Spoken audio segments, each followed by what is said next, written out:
श्री गणेशाय नमः. श्रावणातील प्रत्येक शनिवारी अश्वत्थ मारुती पूजन करण्याची प्रथा आहे.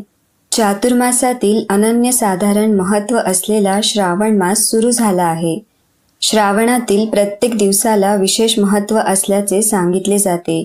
शिवाच्या पूजनासाठी श्रावण सर्वोत्तम मानला गेला असला तरी प्रत्येक दिवशी येणाऱ्या व्रतांचे महात्म्य वेगळे आणि विशेष आहे. यंदा श्रावणात 5 शनिवार येत आहेत. या दिवशी अश्वत्थ मारुती पूजन केले जाते. श्रावणातील प्रत्येक शनिवारी अश्वत्थाची पूजा करण्याची प्रथा आहे. अश्वत्थ म्हणजे पिंपळ आणि हनुमानजी मारुती म्हणून ओळखले जातात. पिंपळाच्या झाडाच्या पूजेलाही या दिवशी विशेष महत्त्व आहे. दुधामध्ये बेलाचे पान घालून ते दूध पिंपळाच्या मुळांशी टाकावे. पिंपळाची पूजा करणे म्हणजे विष्णू पूजा करणे असे मानले जाते. पिंपळाच्या पूजेने सर्व तऱ्हेच्या पीडांचा परिहार होतो असा समज आहे. मान्यतेनुसार या दिवशी पूजा केल्याने व्यक्ती रोगांपासून मुक्त होतो आणि शारीरिकदृष्ट्या निरोगी राहतो.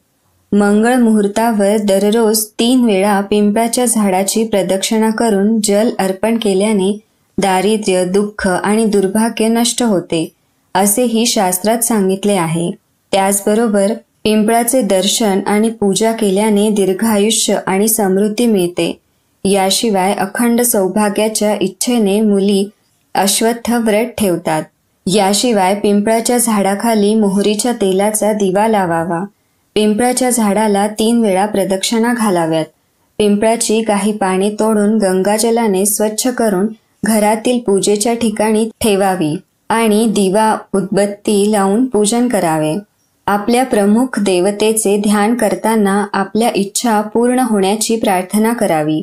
या दिवशी पूजा केल्याने देवाची विशेष कृपा भक्तांवर राहते असे म्हणतात. श्रावणातील प्रत्येक शनिवारी अश्वत्थाची पूजा करण्याची प्रथा आहे. अश्वत्थ मारुती व्रताचरण कसे करावे? शनिवार हा मारुतीचा वार असल्यामुळे श्रावणात मारुती रायाला तेल, शेंदूर, रुईच्या पानांची माळ अर्पण केली जाते.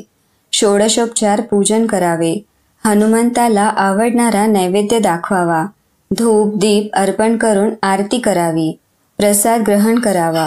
पिंपळाच्या ठिकाणी जाऊन पूजा करणे शक्य नसल्यास हनुमंताचे घरच्या घरी पूजन नामस्मरण करावे. असे म्हटले जाते, पिंपळाच्या पूजेने सर्व तऱ्हेच्या पीडांचा परिहार होतो असा समज आहे.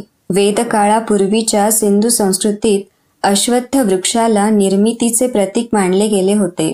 तेव्हापासून हा वृक्ष पूजनीय ठरला. पुढे ऋग्वेद काळातही यज्ञकर्मात अग्निमंथनासाठी लागणारी उत्तरारणी अश्वत्थापासून बनवली जाई. उपनिषद काळात अश्वत्थ हे देवस्थान मानले गेले. श्रावण शनिवाराची मारुतीची कहाणी. या पूजनाची एक कथा पद्मपुराणात आढळते. एकदा भगवान विष्णूने धनंजय नामक विष्णुभक्त ब्राह्मणाची सत्व परीक्षा घेण्याचे ठरवले. त्यानुसार त्याने धनंजयाला दरिद्री केले. परिणामी त्याच्या साऱ्या नातलगांनी त्याला एकाकी पाडले. ते थंडीचे दिवस होते. थंडीपासून स्वतःचे रक्षण व्हावे या हेतूने धनंजय सुकी लाकडे गोळा करून शेकोटी पेटवीत असे. एकदा अशीच लाकडे तोडत असताना त्याने पिंपळाची एक फांदी तोडली. तत्क्षणी तिथे विष्णू प्रकटले. तू फांदी तोडण्यासाठी कुऱ्हाडीने जे घाव पिंपळावर घातलेस त्यामुळे मी रक्तबंबाळ झालो आहे. मलाच जखमा झाल्या आहेत असे विष्णूंनी सांगितले. विष्णूचे कथन ऐकून धनंजय अतिशय दुःखी झाला. तत्क्षणी त्याच कुऱ्हाडीने स्वतःची मान मोडून प्रायश्चित्त घेण्याचे धनंजयने ठरवले. त्याची भक्ती पाहून विष्णू प्रसन्न झाले. धनंजयाला रोज अश्वत्थाची पूजा करण्यास सांगितले. त्याप्रमाणे धनंजय रोज भक्तिपूर्वक पूजा करू लागला. पुढे कुबेराने त्याला विपुल धनद्रव्याने श्रीमंत केले.